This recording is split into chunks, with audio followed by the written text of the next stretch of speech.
Welcome to learning with Sheriyar. आज का हमारा टॉपिक है प्रॉब्लम्स रिलेटेड टू यूनिट 1, यानी कि यूनिट 1 के हमारे पास जितने भी न्यूमेरिकल हैं एक्सरसाइज में हम उनको सॉल्व आउट करेंगे। तो आज की वीडियो शुरू करते हैं। पहला क्वेश्चन कहा गया है express the following quantities using prefix. यहाँ पे हमने क्या करना है, प्रीफिक्स यूज़ करना है इन क्वांटिटीज़ पर। लेकिन एक चीज़ याद रखनी है कि मैं प्रीफिक्स की वीडियो में भी जो हमने लेक्चर बनाया था उसमें भी बताया था कि प्रीफिक्स यूज़ करते वक्त हम कोई 10 की पावर लिखते हैं। जब हमारे पास कोई ना कोई 10 की पावर आ जाएगी तब हम प्रीफिक्स यूज़ कर सकते हैं। अगर वो आपने वीडियो नहीं देखी तो पहले आप वो वीडियो देख लें। यहाँ पर कहा गया है 5000 ग्राम, तो हम इसको कैसे लिख सकते हैं। प्रीफिक्स में लिखा गया है 5000 ग्राम, तो हम इसको लिख सकते हैं 5 मल्टीप्लाई 10 की पावर 3 ग्राम। हमने ये कैसे लिख लिया, अब देखें यहाँ पे हमने इसको सबसे पहले लिखा साइंटिफिक नोटेशन में। साइंटिफिक नोटेशन ही हमारे पास वो मेथड है जहाँ पर हम इसको 10 की पावर में कोई चीज़ लिख सकते हैं। तो यहाँ पे हमारे पास से 3 ज़ीरो, यहाँ पर हमें कहीं भी पॉइंट नहीं दिया गया। अगर कहीं पर भी पॉइंट ना दिया गया हो वो हमेशा राइट साइड पर होता है। हम इसको यहाँ से यहाँ तक लेकर आए तो हमने इसको लिख दिया 5 मल्टीप्लाई 10 की पावर 3, क्योंकि यहाँ पे 3 डिजिट्स आ रहे थे। अब आप जब प्रीफिक्स के टेबल में देखेंगे तो यहाँ पर जो हमारे पास 10 की पावर 3 है वो रिप्रेजेंट करता है किलो को, ये बन जाएगा किलोग्राम। इसके बाद सेकंड क्वेश्चन की तरफ आए तो वहाँ पे लिखा गया है 2000000 वाट। अब यहाँ पर भी हम इसको सबसे पहले साइंटिफिक नोटेशन में लिखेंगे तो क्या बनेगा 2 मल्टीप्लाई 10 की पावर 6। 6 कैसे बनेगा, यहाँ से लेकर यहाँ तक कितने डिजिट्स आ रहे हैं, 6 आ रहे हैं। अब जब आप प्रीफिक्स के टेबल में देखेंगे तो वहाँ पे 10 की पावर रिप्रेजेंट करती है मेगा को, तो ये बन जाएगा मेगावाट। इसके बाद हमारे पास क्वेश्चन दिया गया है 52 मल्टीप्लाई 10 की पावर -10 kg। तो हम इसको कैसे सॉल्व आउट कर सकते हैं। 52 मल्टीप्लाई 10 की पावर -10 kg। अगर यहाँ पर देखें तो उन्होंने पहले एक प्रीफिक्स यूज़ किया हुआ है किलो, लेकिन हमने तो एक ही यूज़ करना है। उन्होंने कहा है कि इसको प्रीफिक्स के साथ यूज़ करें। तो हम क्या करेंगे कि यहाँ पर जब 52 है ना, इसको भी साइंटिफिक नोटेशन में जब लिखेंगे तो कैसे लिख सकते हैं 5.2 मल्टीप्लाई 10 की पावर 1 मल्टीप्लाई 10 की पावर -10, और किलो की जगह हम क्या लिख सकते हैं मल्टीप्लाई 10 की पावर 3 ग्राम। अब ये 1 कैसे आया कि यहाँ से पॉइंट था, इसको यहाँ तक लेकर गए तो एक डिजिट्स बन रहा था, इस वजह से हमने इसको ऐसे लिख लिया। अब एक चीज़ जो कि आपको हर क्लास में भी पढ़ाई जाती है, 8 क्लास में भी और इससे पहले वाली क्लासों में भी, कि जहाँ पर हमारे पास बेसिस सेम हो और वो आपस में मल्टीप्लाई हो तो उनकी पावर्स आपस में ऐड हो जाती हैं। तो यहाँ पर 10 की देखें, जो जो पावर है उनको इकट्ठा करके लिख लें +3 ग्राम, ये बन जाएगा 5.2 मल्टीप्लाई 10 की पावर -6 ग्राम। अब प्रीफिक्स के टेबल में देख लें कि -6 किसके इक्वल होता है, वो हमारे पास इक्वल होता है माइक्रो, साथ में आ जाएगा ग्राम। और इसी तरीके से हमारे पास जो लास्ट क्वेश्चन दिया गया है 225 मल्टीप्लाई 10 की पावर -8 सेकेंड। अब आप यहाँ पे दो काम कर सकते हैं, या तो इसको पावर 9 में लिख लें या इसको पावर 6 में लिख लें। पावर 6 में लिखने के लिए क्या करेंगे, जब इसकी साइंटिफिक नोटेशन में लिखेंगे तो हमारे पास आ जाएगा 2.25 मल्टीप्लाई 10 की पावर 2, वो -8 में से 2 को सब्ट्रैक्ट कर देंगे तो -6 आ जाएगा। नेक्स्ट कहा गया how do the prefix micro, nano and pico related to each other, यानी कि ये तीनों आपस में किस तरह रिलेट करते हैं। हम ये देख लेते हैं कि हमारे पास इन रिलेशन कैसे बनता है।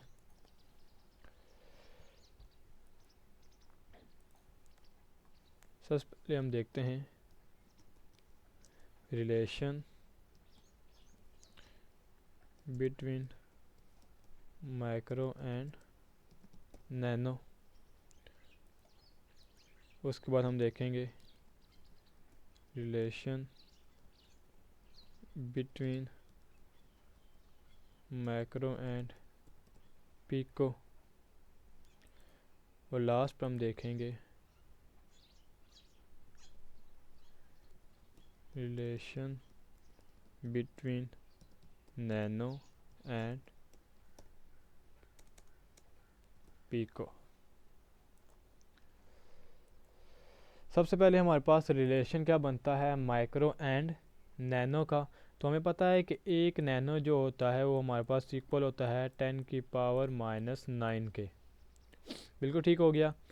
तो -9 को हम क्या लिख सकते हैं, थोड़ा सा ब्रेक करके लिख सकते हैं -3 मल्टीप्लाई 10⁻⁻6।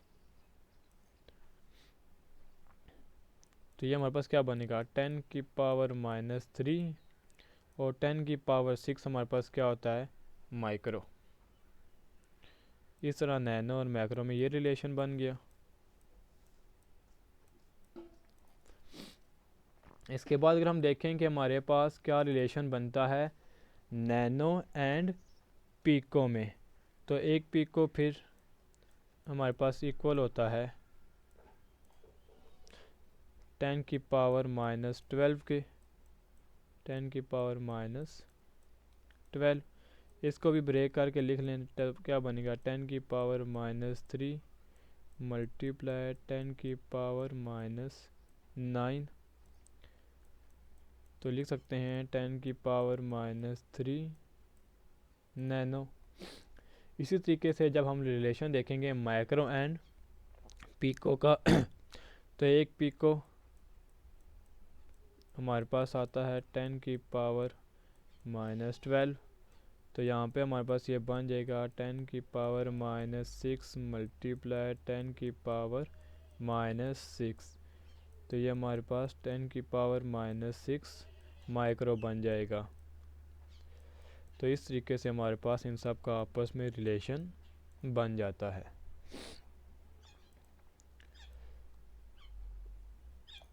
इस नेक्स्ट वाले क्वेश्चन की बात करें तो वहाँ पे कहा गया है हमारे पास your hair growth at the rate of 1 millimetre per day, find the growth in nanometre per second. यानी कि एक दिन में हमारे बालों की जो लेंथ है वो बनती है 1 मिलीमीटर।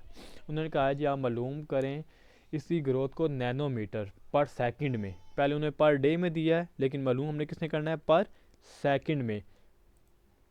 सबसे पहले हम लिख लेते हैं कि हमारे पास ग्रोथ रेट कितनी है। तो ग्रोथ रेट हमारे पास आ जाएगी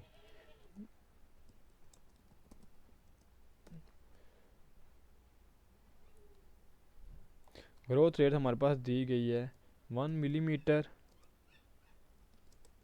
पर डे। अब 1 मिलीमीटर पर डे का मतलब हमारे पास होता है कि हमारे पास ये इक्वल आ जाता है 1 मिलीमीटर डिवाइडेड बाय 1 डे। हमने मालूम किस में करना है सेकंड में मालूम करना है ना। 1 मिलीमीटर हमारे पास किसके इक्वल होता है, मिली था हमारे पास 10⁻⁻3। मीटर तो हमारे पास स्टैंडर्ड उसका यूनिट है ना, 10⁻³ हो गया। अब एक दिन में हमारे पास सेकंड कितने होते हैं हमने तो ये भी मालूम करना है। तो हम कैसे मालूम करते हैं, सबसे पहले हमारे पास एक दिन में कितने आवर्स होते हैं 24 आवर्स होते हैं। एक आवर्स में कितने मिनट होते हैं 60 मिनट होते हैं। एक मिनट में कितने सेकंड होते हैं 60 सेकंड होते हैं। तो ये हमारे पास बन जाएगा 1 मल्टीप्लाई 10⁻⁻3। इन तीनों को मल्टीप्लाई करेंगे तो हमारे पास आ जाएगा 86400।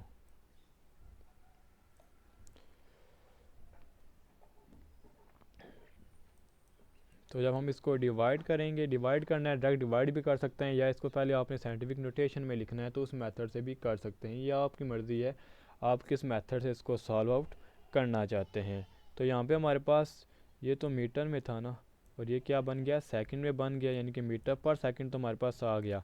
अब जस्ट हमने इसको डिवाइड करके आंसर निकाला है। 10⁻³ तो इसी तरीके से रहेगी, हम डिवाइड करके देख लेते हैं 1/8640 को। 1/8640, तो हमारे पास आंसर आ गया है 1.1 e⁻⁵। ये जो हम लिखते हैं ना 10 की पावर, वो इन्होंने ऐसे यहाँ पे लिख दी है। आपने ये नहीं घबराना कि ये ई यहाँ पे लिख दिया है तो ये क्या चीज़ आ गई, यानी कि हमारे पास आ जाता है 1.1 मल्टीप्लाई 10⁻⁵। चले देखते हैं इसको सॉल्व करके आगे। ये हमारे पास बन जाएगा 1.157 मल्टीप्लाई 10⁻⁵ था।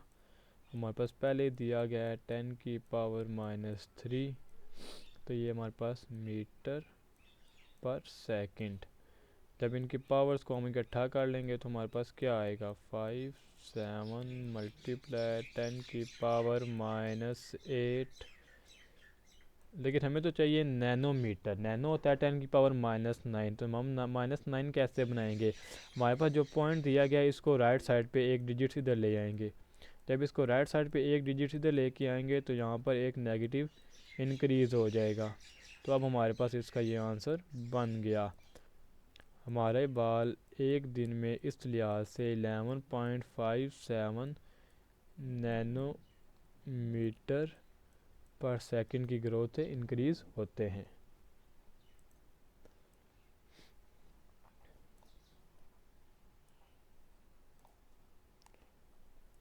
इससे नेक्स्ट हमारे पास 1.4 री right the following in standard form. हमारे पास जो भी चीज़ दी गई है इसको आपने स्टैंडर्ड फॉर्म से मुराद वो साइंटिफिक नोटेशन जो लिखी थी ना, हमने उसमें लिखना है और इसके साथ कोई यूनिट नहीं आना चाहिए, यानी कोई प्रीफिक्स नहीं आना चाहिए। तो हम इसको कैसे लिख सकते हैं, बहुत ही आसान तरीका है। जैसे कि क्वेश्चन 1 का आ गया 1168 मल्टीप्लाई 10⁻⁻27,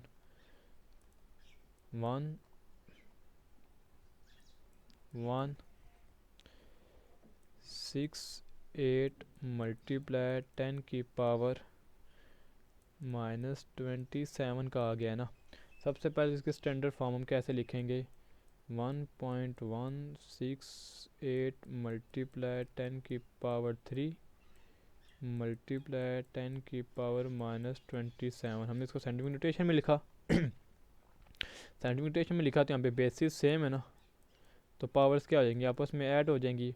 और -27 है तो +3 है तो क्या हो जाएगा 10⁻⁻24। बस इतना ही इसमें हमने करना है। इसके अलावा हमारे पास 32 मल्टीप्लाई 10⁻⁻5 सेम इसी मेथड से करना है। अब यहाँ पे सी में देखें तो इन्होंने साथ में लिख दिया है kg। जब इन्होंने kg लिख दिया ना तो हमने किलो के जो प्रीफिक्स होती है 10⁻³ हमने वो भी लिखेंगे।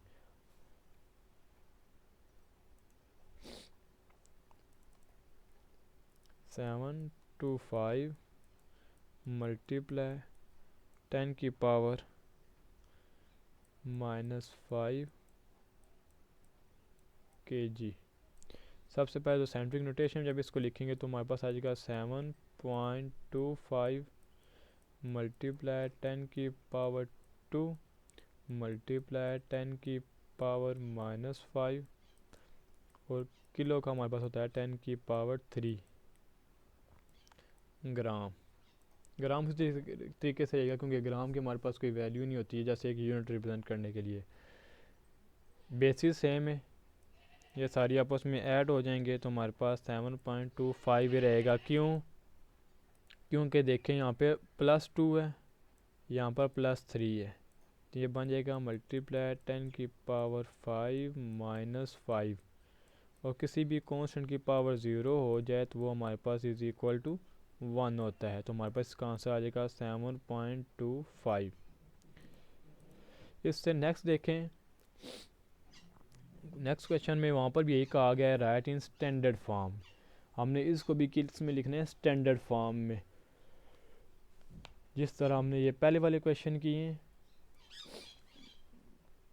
उनका री राइट था ना द फॉलोइंग स्टैंडर्ड फॉर्म। यहाँ पे बस लिखा गया right the following quantities in standard form, यानी इसके साथ जो यूनिट दिए गए ना हम वो चेंज नहीं करेंगे, इनको जस्ट हमने क्या करना है साइंटिफिक नोटेशन की फॉर्म में लिखना है। इनमें से यानी क्वेश्चन नंबर 1 जो हमने किया था और ये क्वेश्चन नंबर 5 है सेम इसी मेथड से होगा, इसलिए इसमें से कोई क्वेश्चन नहीं करा रहा। बस ये लास्ट वाला एक है हमारे पास सेकंड इन अ डे, ये कराने लगा हूँ कि एक दिन में हमारे पास कितने सेकंड होते हैं।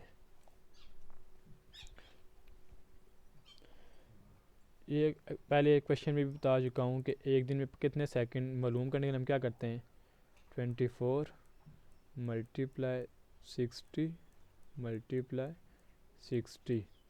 जब हम तीनों को मल्टीप्लाई करेंगे तो हमारे पास क्या आएगा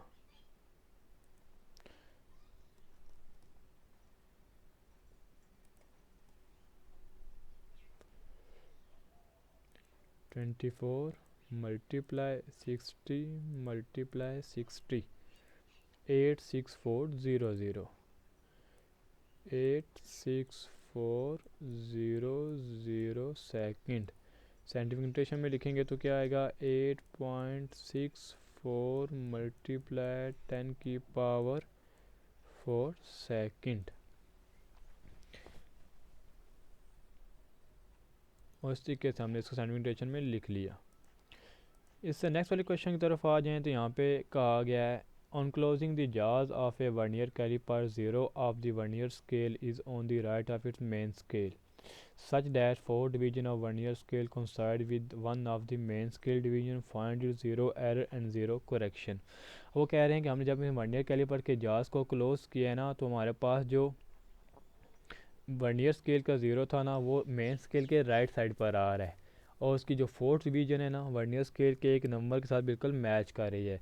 जब भी मैंने बताया था कि ज़ीरो एरर के बारे में मैंने इससे पहली वाली वीडियो में आपको बता दिया था कि वहाँ पर उसमें डिटेल के बारे में बताया था, तो आप वहाँ पे देख सकते हैं कि हमारे पास ज़ीरो एरर वर्नियर कैलिपर में क्या होता है।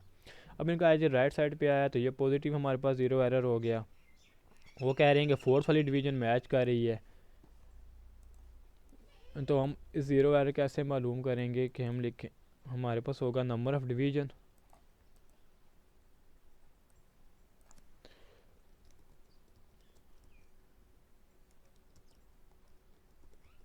नंबर ऑफ़ डिवीज़न हमारे पास कौन सा है 4 वाला है। और उसके बाद हमारे पास जो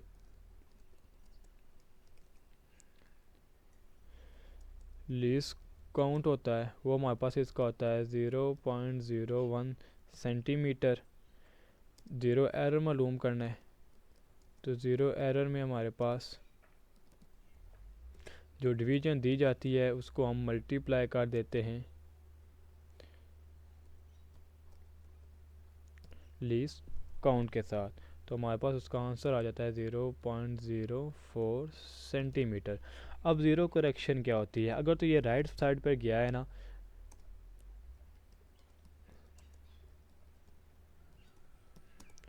तो हम इसको जो हमारे पास लास्ट में आंसर आता है ना मेजरमेंट के बाद उसमें से हम प्लस नहीं करते। तो अगर ये पॉजिटिव है तो हम इसको सब्ट्रैक्ट करेंगे, अगर नेगेटिव होगा तो हम इसको ऐड करेंगे।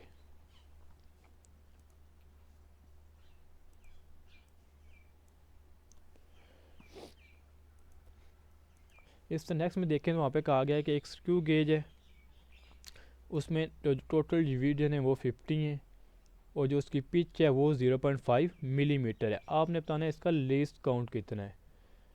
इसके लिए आपको स्क्रू गेज की जो वीडियो बनाई गई थी वो देखनी पड़ेगी और वहाँ पे उसका जो फार्मूला बताया गया था वो देखना पड़ेगा।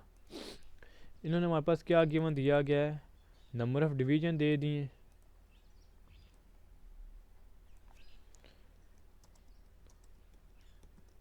नंबर ऑफ़ डिवीज़न दे दिए उन्होंने हमारे पास 50 और जो पिच दी है 0.5 मिलीमीटर दी है। अब हमारे पास जो लीस्ट काउंट का फार्मूला होता है, लीस्ट काउंट का फार्मूला जो होता है वो होता है pitch divided by number of division, number of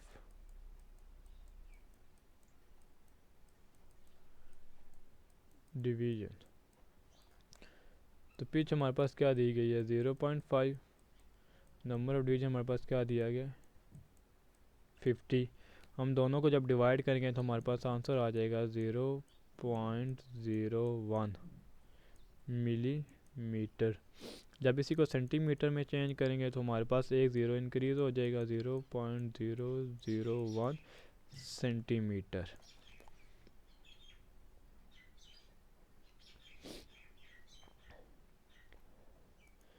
इस नेक्स्ट वाले क्वेश्चन में कहा गया है which of the following quantities have 3 significant figure. हमने जस्ट ये बताना है इनमें से कौन कौन सी क्वांटिटीज़ हैं जिनके सिग्निफिकेंट फिगर 3 हैं। अगर हम देखें यहाँ पर ये कितने 1 2 3 4 5 ये इसमें नहीं आता। अब इसके लेफ़्ट साइड पे जो ज़ीरो हम उनको तो काउंट करते ही नहीं है ना, इसको काउंट करेंगे 3 ये इसके आ जाएगा। इसके बाद ये देखें हमारे पास ये 3 डिजिट्स दिए गए तो ये 3 ही। अब इसके राइट साइड पे एक ज़ीरो आ गया पॉइंट के बाद, वो भी हमारे पास सिग्निफिकेंट फिगर में आता है, जो कि मैंने सिग्निफिकेंट फिगर में सारी के सारे इसके रूल बताए थे कि हमारे पास कौन कौन सी नंबर सिग्निफिकेंट फिगर में आ सकते हैं। इससे नेक्स्ट देखें which what are the following significant figure in the following measurement. अब हमने यहाँ पे जस्ट ये बताना है कि यहाँ पे हमारे पास सिग्निफिकेंट फिगर कितने हैं। अगर पहली वैल्यू देखें तो यहाँ पे हमारे पास 4 हैं। अगर सेकंड वाली देखें तो यहाँ पे हमारे पास 3 हैं। थर्ड वाली देखेंगे तो यहाँ पर भी 3 हैं और 4 वाली देखेंगे तो यहाँ पर 4 हैं। और लास्ट वाला हमारे पास क्वेश्चन कहा गया है कि एक चॉकलेट रैपर है जिसके हमारे पास लॉन्ग है 6.7 सेंटीमीटर और 5.4 सेंटीमीटर वाइड है।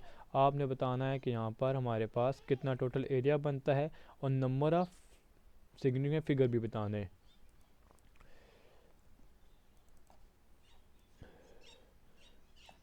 तो ये हमारे पास इस तरीके से आ जाएगा कि पहले तो हम लिख लेंगे कि हमारे पास इसकी लेंथ कितनी दी गई है, क्योंकि एरिया का जो फार्मूला होता है हमारे पास वो लेंथ मल्टीप्लाई ब्रेथ होता है, सेंटीमीटर है।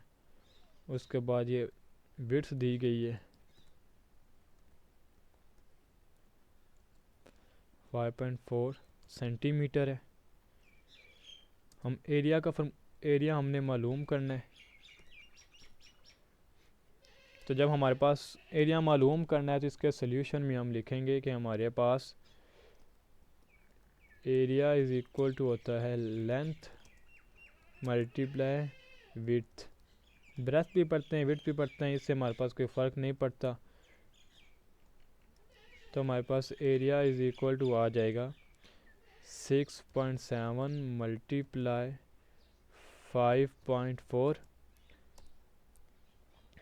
तो इसका जो हमारे पास आंसर बनेगा वो इस तरीके से बन जाता है 36.18 सेंटीमीटर का स्क्वायर। अब उन्हें ये भी कहा है कि राउंड ऑफ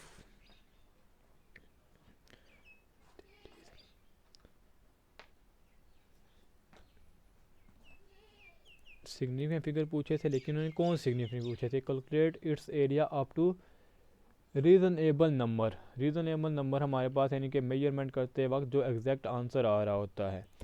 अभी जो पॉइंट के बाद आंसर है ना ये हमारे पास डाउटफुल होता है। हमने जस्ट एक्यूरेट उन्होंने पूछा है कि रीज़नेबल, तो यहाँ पे एक्यूरेट हमारे पास कितने डिजिट्स आ रहे हैं जस्ट 2। तो यहाँ पे हमारे पास जो सिग्निफिकेंट फिगर हैं वो भी 2 आ रहे हैं। इसका आंसर बन जाएगा 36 सेंटीमीटर का स्क्वायर। रीज़नेबल 2 किस तरीके से है, वो इस तरह से है कि अगर हम इसको राउंड ऑफ करके देखें, सबसे पहले जब हम राउंड ऑफ करेंगे तो हमारे पास 8 यानी कि 5 से बाहर नंबर है, तो ये हमारे पास बन जाएगा 36.2 सेंटीमीटर का स्क्वायर। जब हम इसको अगेन राउंड ऑफ करेंगे तो अब ये 5 से छोटा नंबर है तो हमारे पास क्या रह जाएगा 36। तो इसका मतलब ये है कि जो 36 है हमारे पास रीज़नेबल नंबर है और यही हमारे पास इसका सिग्निफिकेंट फिगर है। तो आज की वीडियो में हमने ये देख लिया कि हमारे पास कौन कौन से मेथड से यहाँ पे सॉल्व करने के, और जितने भी हमारे पास न्यूमेरिकल दिए गए थे चैप्टर 1 के हमने वो सारे के सारे सॉल्व आउट कर लिए हैं। अगर आपको इससे रिलेटेड कोई भी क्वेश्चन हो तो आप पूछ सकते हैं। अगर आप हमारे चैनल पर न्यू हैं तो इसको लाइक करें, सब्सक्राइब करें और शेयर करें। Thank you.